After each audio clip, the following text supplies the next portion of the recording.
I'm going to talk about one of my favorite topics, the totalitarianism of knowledge. You can imagine that we're living through a science fiction where knowledge achieves total control over the physical world. I think this goes even beyond the transhumanist dream or transhumanist nightmare. I would say transhumanism is just a subset of the idea of knowledge taking over the world. And this phrase, the totalitarianism of knowledge, is something I got from a random aside, I think, that David Deutsch said in one of his podcasts. He said something along the lines of that there's a totalitarian aspect to knowledge. So I just thought I would investigate that. So the major victories for knowledge so far have been DNA, humans, the Enlightenment, and the universal computer. And the remaining critical inventions for knowledge to have control over the physical world are universal constructors and AGI. So let's just start at the beginning, DNA. DNA allowed for evolution, which was the first creative process that could create new knowledge and create the wings of a bird or an eye, whereas there had been nothing like that for billions of years beforehand. There was nothing implicit about the wings of a bird in the Big Bang. DNA can create knowledge randomly, but usefully through variation and selection, which at some point and somehow had a jump to universality in a general intelligence, which we call humans, which can create any piece of knowledge and can create explanatory knowledge, which DNA couldn't do. I'm guessing we are going to find some steps between DNA to humans that are critical steps in the growth of knowledge, because we don't have a good explanation for what caused the jump to universality between DNA and humans. Understanding this jump to universality may be the same insight that lets us build AGI and understand explanatory knowledge creation and free will. The third major victory for knowledge after the creation of general intelligence was the Enlightenment. And the Enlightenment figured out the motivation and the mechanism for humans to create an unending stream of knowledge with two principles. One, that knowledge can be increased and improved, and two, the mechanism for reliably improving it, which is seeking out criticism for why you're wrong. And I think there's also a third part to it, which are institutions that protect the capacity of people to criticize ideas without fear of oppression or violence. Then the fourth major victory for knowledge was the universal computer. As long as you have the right program, the universal computer can conduct any information transformation task. Any computation and any simulation is now the task of creating the right program, which is itself a piece of knowledge. So the universal computer gave knowledge complete dominion over information transformation, computation, and simulation, because you no longer had to build the device to affect the transformation that you were trying to affect. All you had to do was write the right program, and the universal computer does the rest. The only remaining things for knowledge to have total victory over the physical universe are: one, a universal constructor, which can make anything that can be made as long as it has the right program, and that will give knowledge dominion over physical transformation, just like universal computers give knowledge dominion over information transformation. And then finally, knowledge can replace or complement human life as we know it through an AGI, which is also just another program, another piece of knowledge, although AGI is also alive. But the AGI will give knowledge a universal explainer that can be an unending source of new knowledge to feed into the universal computer and constructor to affect any possible task in the information or physical worlds. The AGI can do the task of writing the programs, because although the universal constructor and computer are universal, you still need to write the program for them to do something. And it's more than just writing the program. You have to discover the program, which is why you need a universal explainer to discover the program. Also, I want to be clear that the universal constructor doesn't exist. People are trying to invent it. But even before it's invented, we can make progress with specialized constructors that can't affect any possible physical transformation, but can do a useful subset of physical transformations. We already have the constructors to do that. They're the robots and factories that we have today. So just to recap, It was a sequence of bootstrapping tasks for knowledge to get to the point where it could have dominion over physicality. And it went like this. Evolution created the random knowledge in DNA, which had a jump to universality that created humans who can create any piece of new knowledge, and created the knowledge we call the Enlightenment, so humans could have the right memes to realize their potential to create an unending stream of knowledge, which yielded the universal computer, which gives knowledge dominion over any computation or simulation. And then the universal constructor will give knowledge dominion over any physical task, and an AGI will be able to replace or complement humans to create the knowledge that is required to run the universal computer and constructor. That will be a totalitarian victory for the abstraction of knowledge over physicality. This is just a fun science fiction frame on the situation. I don't think humans and knowledge are actually adversarial. No life would exist without knowledge. Knowledge also gives humans dominion over the physical world because the universal computer and constructor both give us a large measure of freedom by kicking the problems that we're trying to solve up to the world of abstractions, where we only need to write a program to affect the result that we want. You could say that knowledge is adversarial with the spontaneous development of the physical world without knowledge if you really wanted to create some drama.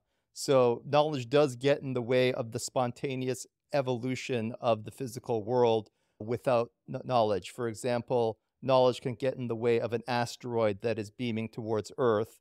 With the right knowledge, we can stop that asteroid. All that said, I'm not sure that you can have the physical world that we have without knowledge. So knowledge just may be an essential byproduct of the physical laws that we have. It's also true that none of this can happen unless we actually make it happen. So the universal constructor and the AGI won't be created automatically. Humans have to make it happen. At the same time, to some degree, I'm not sure it's possible to stop, because if you're not going to do it, the competition is going to do it. Either a business competitor or a competitor country is going to do it. So you have to do it unless you want to try and institute some kind of one world government to stop it, which won't work anyway. The utility of knowledge engenders a competitiveness that promotes the development and distribution of knowledge once you get to creatures that are universal explainer. So the utility of knowledge causes its own creation and replication. Humans have to do the remaining tasks of creating the universal constructor and AGI. They're not preordained by physics, but there are some aspects of the totalitarianism of knowledge that are actually provided by physics for free. And this is the last thing I want to talk about. You could say whatever physical theory we come up with for knowledge will have to adhere to the following. First, almost all physical transformations can only happen reliably in the presence of knowledge. So the set of physical transformations that happen reliably without knowledge is much smaller. Any physical transformation that is allowed by the laws of physics can happen and will happen in some random universe, but they don't happen reliably without the presence of knowledge. For example, factories can spontaneously assemble themselves as long as it doesn't break the laws of physics. And there are universes where factories and cars are spontaneously assembled without people doing any work, but that's not reliable. If we want to do that reliably, you need knowledge to assemble those factories. To put it another way, to assemble those factories across a broad set of universes as opposed to a small set of random universes. Again, most physical transformations require knowledge to be instantiated reliably. Second, only knowledge creates resources. Nothing is a resource by itself. Only knowledge makes it a resource. For example, a rock like coal is just a rock until you create the knowledge of turning it into heat or work. And it's not just a one-time process to turn something into a resource. The work of knowledge on an object can conceive of infinite new utilities for that object. So you can come up with more interesting things to do with coal than just setting it on fire. Maybe you can use it to run a steam engine.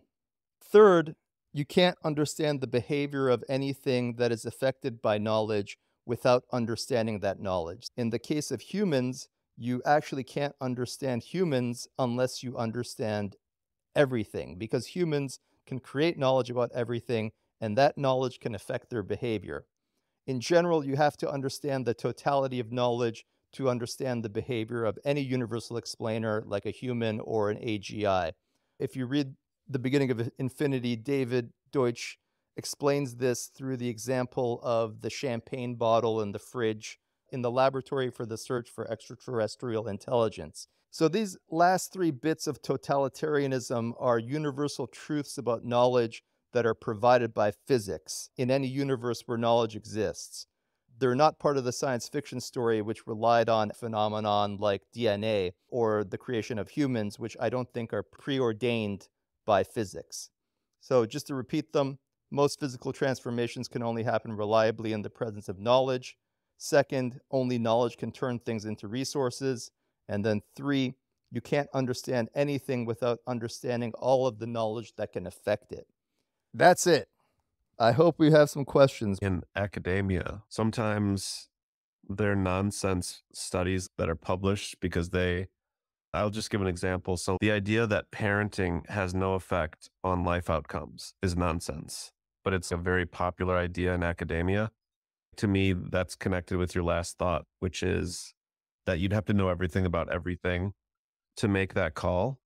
Effectively, to say that a parent has zero effect on life outcomes and is supposed to be a commentary on IQ is immutable. It's like, that would be to say that a child's environment has 0% to do with their life outcomes. Anything that you've inherited in your DNA can be overridden by knowledge, by what you eat, what you see, the knowledge you gain, the books you read, the medicines you take, or just by rewriting your DNA directly.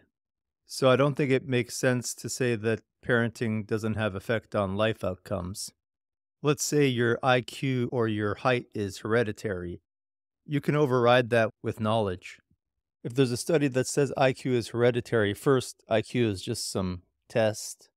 And whatever correlation or causation there is between IQ and life outcomes, that can be overridden by knowledge. And if there's a study that says that people with a certain IQ tend to have a certain set of life outcomes, let's say they get into fewer car crashes, that average outcome for people with a certain IQ, it's just a study of the past. Knowledge creation can change that. And from a personal point of view, whatever the distribution of outcomes is that goes into that average, that people with a certain IQ tend to get into fewer car crashes, you can put yourself anywhere on that distribution through the decisions that you make and the knowledge that you gain and the knowledge that you and others create. Personally, insofar as I'm being pedagogical to the people around me, I just assume that everybody's capable of everything. That's my mindset. Do you think, so after we get to a universal constructor and then we get to AGI, do you think there's also going to be another jump to another sort of universality beyond what we have now? Obviously, it's going to be hard to predict because we're not there yet. And I'm sure you're not a big fan of predicting or prophesizing. But just for the sake of it, what do you think? First of all, the AGI has to discover the program. So maybe there's a universal way to find the programs to affect the transformations that you want. Right now, the only way we have to do that is an ad hoc process of conjecture and refutation. Maybe there are things beyond the physical and abstract worlds that we would want to have dominion over. For example, physicalists would say that even the abstract world doesn't exist. I think it does exist, but to a physicalist, abstractions don't even exist. So there may be, to people like us who only know about the physical and abstract worlds, there may be other additional worlds that we may be able to invent or discover where knowledge could or could not gain dominion over. The resources that you also need to create, run, and maintain universal computers and constructors are not trivial. So maybe that's another place where knowledge could gain dominion. Maybe the universal constructor can handle most of that. I'm not sure what the scope of the universal constructor exactly is. Do you have any ideas? Besides what you just said, I think I was just thinking of dreams, but I feel like those can be included in the abstraction world. I thought about spirituality, but I think that's also in there. That's a good point. Maybe things like qualia and consciousness and free will may have components outside the physical and abstract world as we know them. Another way to think about it is once we figure out how creativity works or we figure out an AGI that we understand, that may open up some new worlds where we could say, oh, yeah, knowledge actually doesn't have control over those worlds. And then one more question if you have time. Probability, chance, risk as it relates to knowledge. I think David has a story about what are the odds if you step outside of the rain, you'll get wet without an umbrella, and then you create an umbrella, and then what are the chances you get wet? It just goes to borderline zero. Probability and risk, and all of those are dependent on how much knowledge you have. David has a YouTube video called something like Physics Without Probability. I can't say I totally understand it, but the short form of it, I believe, is that there is really no role for probability in the physical world. Especially in the multiverse, probability doesn't exist. There are no probabilistic processes, period, in the laws of physics. And outside the laws of physics, there's also no probabilistic processes because knowledge creation can always intervene in whatever distribution of outcomes you're expecting. I think probability or risk is useful when things are just about to happen. So if there is an asteroid about to hit Earth, you could say colloquially that it's probably going to hit the Earth if we don't do anything about it. I think David may have co-written a paper on the decision theoretic aspects of the multiverse, where from the point of view of a history of the multiverse, you can conduct yourself as if the measures or the relative quantities of universes are probabilities. So if in 3/4 of the universes an electron's going to fly off of an atom, and in 1/4 of them the electron's going to stay on the atom, from the point of view of a single history of the universe, you should bet on the fact that the electron's going to fly off the atom if your bookie is giving you even odds. So probability exists from the point of view of a single history of the multiverse, but I'm not even sure that it's correct to call that a probability. Any other questions? By the time that we get close to AGI, do you expect to have any better feelings for inference? Because even in the creation of human knowledge today, there's obviously still a pretty healthy debate between free will and determinism. Do you even make a decision to turn on a light switch as we get better at understanding knowledge and get better at creating knowledge? Do we expect to have better viewpoints on where the causality is in those actions? That sounds right to me. David Deutsch says that knowledge creation is the quintessential act of free will. Insofar as we understand how AGI works, we might get some insight into free will, but that's assuming we understand how the AGI works.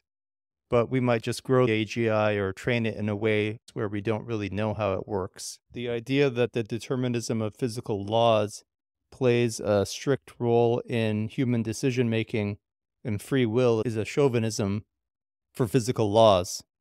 Physicalists believe that everything is determined by the explanations that we've created for the motion of electrons that we have tested by observing the motion of a line on an oscilloscope through a incredible chain of theories. They believe that explains everything. It doesn't. It incompletely explains some physical phenomenon. And the idea that you're going to take the determinism of those laws and apply them to everything is nonsensical when you consider the fact that the physical laws don't even explain themselves. You need a chain of abstract reasoning to explain or communicate or understand or make use of physical laws, and that chain of reasoning has nothing to do with physics. So determinism is a chauvinism for the physical explanations that we have, but there is something about our best explanation of physics that we should consider to be always true. Whatever explanations you come up for things like free will or what to have for dinner need to adhere to the laws of physics. So Even though physical explanations don't explain other phenomena necessarily, they do constrain those explanations that might exist at other levels of emergence. So my initial attempts to explain free will would not start with, okay, let's assume that free will contradicts the laws of physics, because the laws of physics have been hammered into a absurd utility by the forceful criticisms of nature. Maybe, and folks, great to connect. Your point about free will is a super interesting one, and something I've explored quite a bit through my first-hand experience. I think a lot of times free will is portrayed as, hey, it's the ability to choose one path over the other, right? Our action. But if you think about it, any action is preceded by a thought, right? The only way I could say I have free will is if I could say, hey, I could create an intentional thought. But whenever I try to observe the creation of thought, I cannot map it to the granular level that, hey, I'm creating the thought. The thought happens and I observe it and then I attribute it. And it's attributable to a bunch of things from my past, like habits, intentions, etc. But I cannot see that micro level process of how that thought gets created.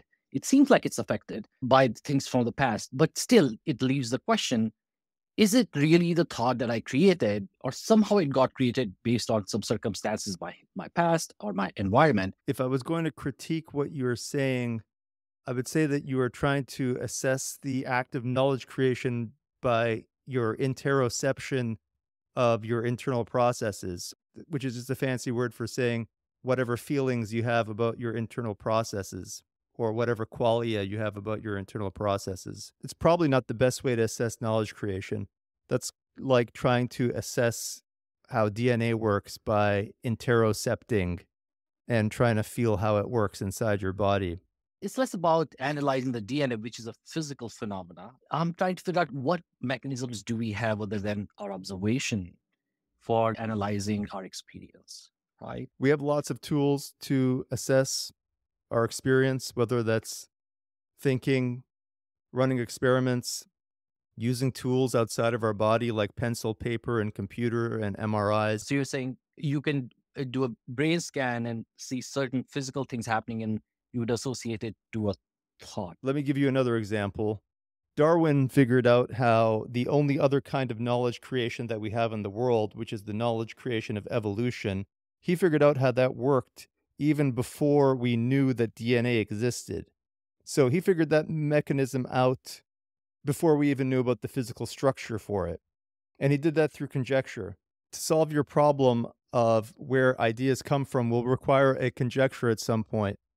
Maybe another way to address what you're saying, yes, it's hard to interocept where an idea comes from in our body. So you might say they're just happening spontaneously somehow. But if you want to use the criterion of interoception, you can also just say, yeah, it's hard to tell where some random spontaneous idea comes from, but I can also direct myself to think about a certain topic and then change topics and then work on another topic and then start thinking about what I should have for dinner. So I can willfully direct my line of thinking as well. Interoception is a tool, but I would say there's many other tools out there that you should consider using. It's been great talking to you guys and girls, and thank you for coming. I really appreciate it, and I also appreciate the questions. I hope you can make it to the next one. Cheers to everybody. Thanks for hanging out.